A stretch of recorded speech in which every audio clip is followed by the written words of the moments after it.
What's up, y'all? It's your boy eBay Fight Predictions in the building, and this is your Michael the Maverick, also known as the GOAT, Chiesa versus Kevin Holland. Break it down. You already know. If you know, you know. Your guy eBay loves Michael the Maverick Chiesa, one of the biggest Chiesa fans on the planet. If you don't know, now you know. And yeah, man, I'm excited. It's been a minute. He's 35 years old. He's back in action. He's in the last run of his career, the last king run of Michael Chiesa, and he's here to make a statement, baby. He's here to make a statement against Kevin Holland, who's a surging contender trying to figure out his place in the welterweight division. He's had his opportunities, but he's had showcases where he's shown, all right, this guy can be good at welterweight, but he's had his opportunities and he's failed. You know, simple. Chiesa also has an opportunity and failed, but there's a difference. Chiesa has been at the top echelon of the sport, has been a top 5 fighter, was in talks with fighting Kumar Usman 3 years ago. All right, it's not, maybe 2 years ago. I'm a little off, but still, the Maverick is back, baby, and I'd be very, very scared if I was a Kevin Holland supporter right now. Now, it's been a minute since Chiesa has competed. I had to troll you guys a little bit. It's been a minute since Chiesa has competed. It's been almost close to 2 years, a year and 7 months. His last fight was against Sean Brady. Kevin Holland's last fight was 2 months ago, so good thing for Kevin Holland here. Chiesa comes with a record of 16-6. He's fighting out of Washington, age 35, a height of 6'1", and a reach of 75.5. Kevin Holland comes with a record of 24-9. He's fighting out of Fort Worth, Texas, age 30 years old, a height of 6'3", and a reach of 81. So Kevin Holland has those long, dangly arms, coming with a 6-inch reach advantage here.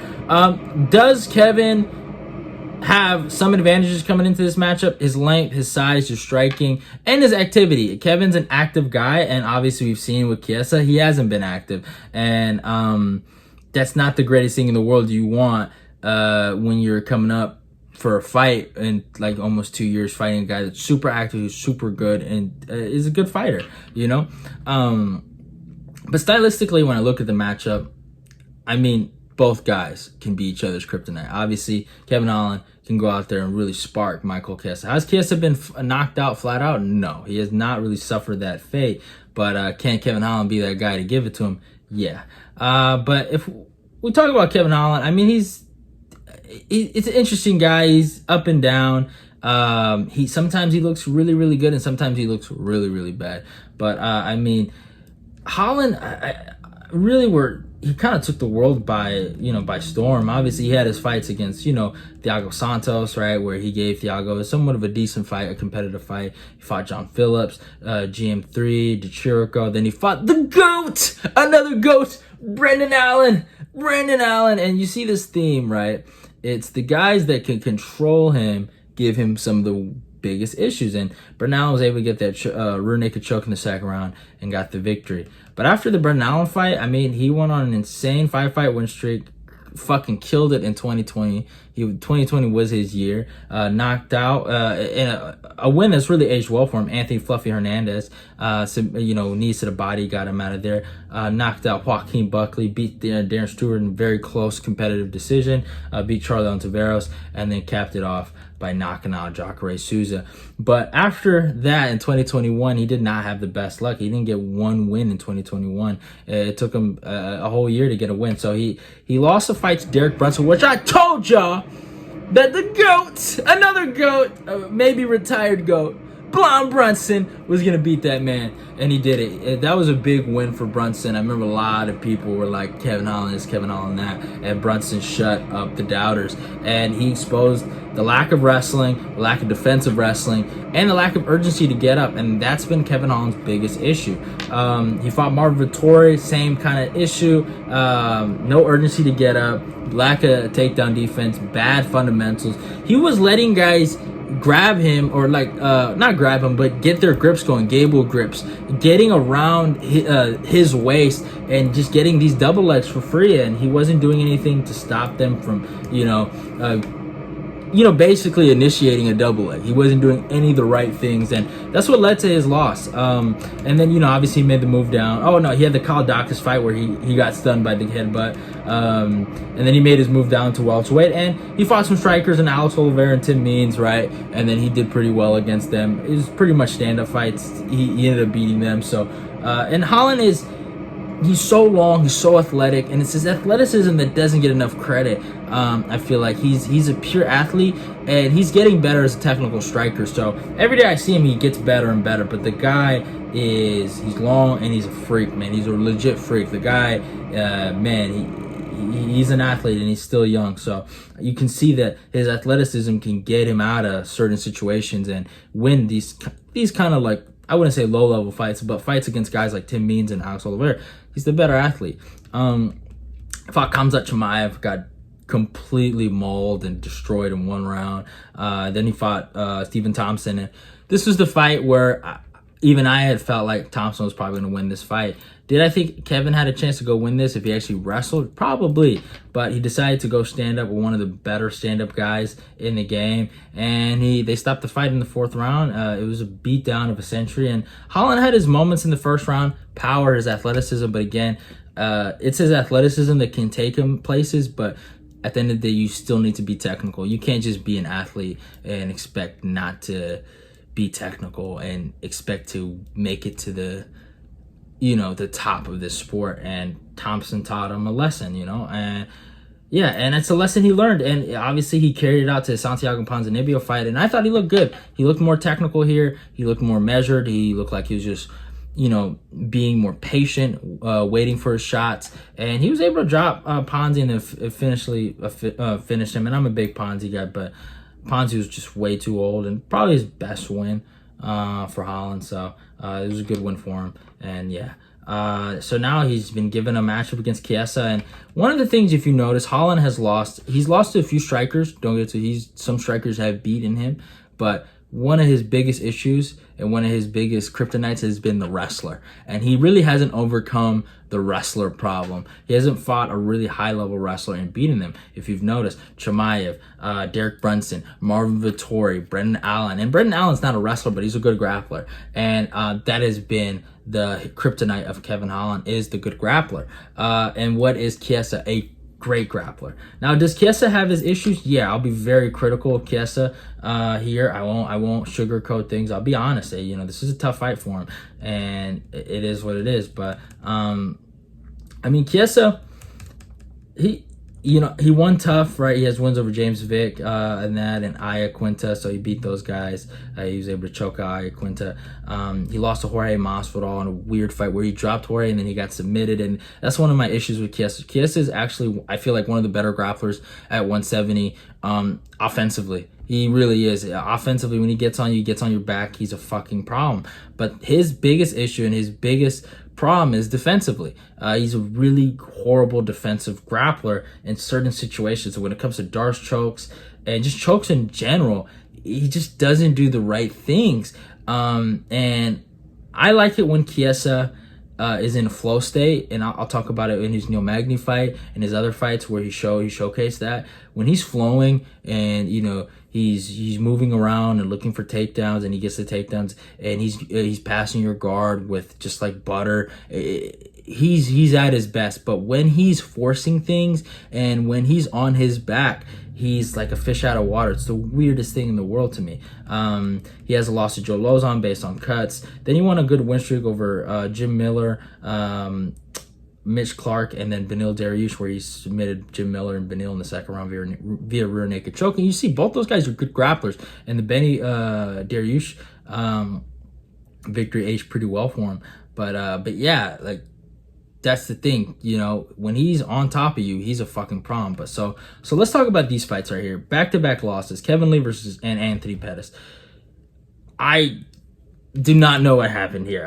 Kevin, you could debate that was a bit of a stupid fight, and Mario Yamasaki kind of fucked that up. But the Anthony Pettis fight, there's no excuse for that. I actually got the poster for 226. You can see it right here. So that happened on that card, right? But Yeah, Pettis was flowing and he was forcing these wrestling transitions, and Pettis was doing his thing on the feet. And when Chiesa forced these multiple force down takedowns and he wasn't flowing with the takedowns, he wasn't letting the fight set itself up, he wasn't setting these things up correctly, that's where he gets caught, and that's basically what happened. And also the weight cut to 155 was insane. He should have never been a 155er. So yeah, that's also another thing to think about. Then he went up to welterweight and went on a pretty good run. Beat Carlos Condit via Kimura in the second round. Beat Diego Sanchez, beat Rafael dos Anjos, and probably his best one ever. And then his last one was against Neil Magny. Again, perfect. And you can see in the progression of his career, his striking got a lot better, and he's developed a good jab and just good movement. I like how he uses a lot of side-to-side movement. I like how he circles the octagon. He's on his back foot and he's jabbing you up. He'll throw his 1-1-2 and then maybe 1-1-2 and then lead hook, end it off that way. And then he's throwing that and he's going back and forth, right? He's very light on his foot, and then he sets up for the double leg, and he just does that perfectly. And what I like about Chiesa in these performances against Dos Anjos and then Neil Magny was the man never, ever stopped trying to set up for takedowns. He never stopped, and he set them up so correctly, and he looked really good. And when he's at his best, bro, he is a problem. Do not forget, he was an unranked fighter when he fought Rafael dos Anjos, who was the number 5 welterweight in the world, and he beat that man. And he did his thing. So respect to Chiesa there. Then he fights Neil Magny. A lot of people were picking Neil Magny. Your boy eBay was not one of those people. And you know what? He showed Magny's levels, and he just completely dogged him out on the ground, and he just looked really, really good. 50-45. I just love what he does on the ground. The way he passes guard, the way he takes your back, the way he gets to these certain positions and then just dominates there. It's beautiful. Then he has these 2 losses. These are 2 losses that kind of mess up his momentum, because he was on momentum to getting a title shot. The GOAT versus Usman. That would have been a phenomenal fight, man. Chiesa would have got it done. Shocked the world. Just playing. But yeah, so he fights Vicente Luque. I thought he was looking phenomenal. He was actually lighting Vicente Luque up with the jab. Luque kind of hurt him a little bit with the lead hook. I don't know if he just fell based on bad foot placement. And then he gets a big takedown. It was good. And then he was so mad about this. He goes for the rear naked choke and doesn't put the hooks in. It was submission over position. And if he knows it better than anyone, when you get that body triangle, like the way he was about to get that body triangle on Luque, he would have been able to ride that out for the whole round. Instead, he tried to get a submission that wasn't there, and then Luque was able to reverse and then get a Darce choke and choke them out. And that's the God honest truth. And that's basically what happened, and he fucked that up, because Luque is not better than Michael Chiesa. We've seen how that guy's career has went ever since that Chiesa won. He is not him. All right, so stop it. I'm not gonna sugarcoat it. It is a fact. And then his Sean Brady fight, he didn't have enough time. That's basically it. Sean Brady looked great for those first 2 rounds. Was able to take him down. Was able to do his thing, but Chiesa was lining him up. He showed the final form of his jab, the Chiesa jab, and he was about to finish that man. Honestly, he was about to finish. And I like Brady, but he was about to finish him in the 3rd round. He had 2 more rounds. He would have got it done. So yeah, now we're here. Chiesa hasn't fought in like damn near 2 years because of that loss to Brady. I don't know if he feels like his career's over. I don't know what he thinks, but he's back. And I don't know what kind of Chiesa we're going to see.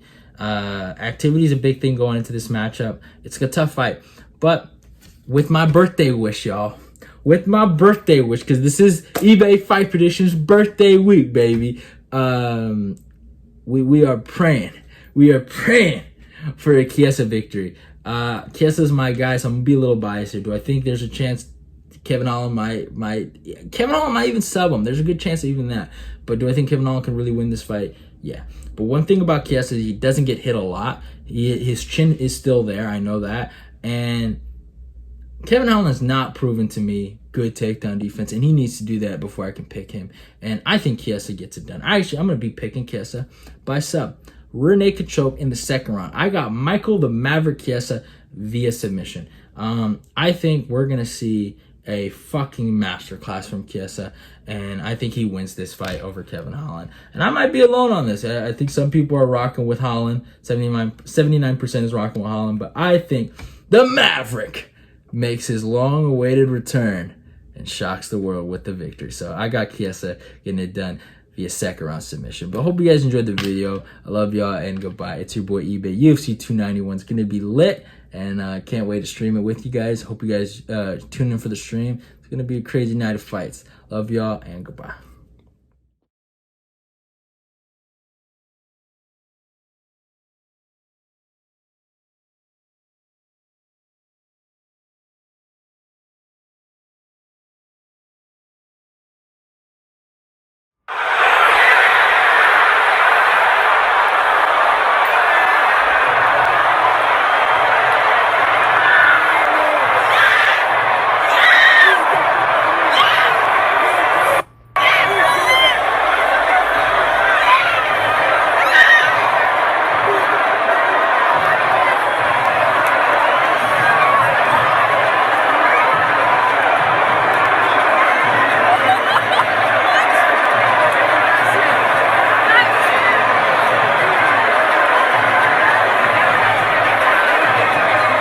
Heard that Michael Chiesa got in some sort of scuffle. Is there any truth to that during that fight? No. He did not get in a fight. I say this without embarrassing this guy. He had a little bit too much to drink this evening. Are you intoxicated? Are you intoxicated? When she won, he freaked out and tried to jump into the octagon and fell down on his face.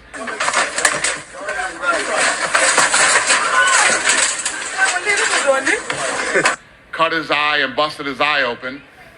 Then was arguing with the police that he needed to get into the octagon and be with her because that's his teammate. They dragged him out, got him outside, and we calmed him down in the back. And for what? Arresting me for what?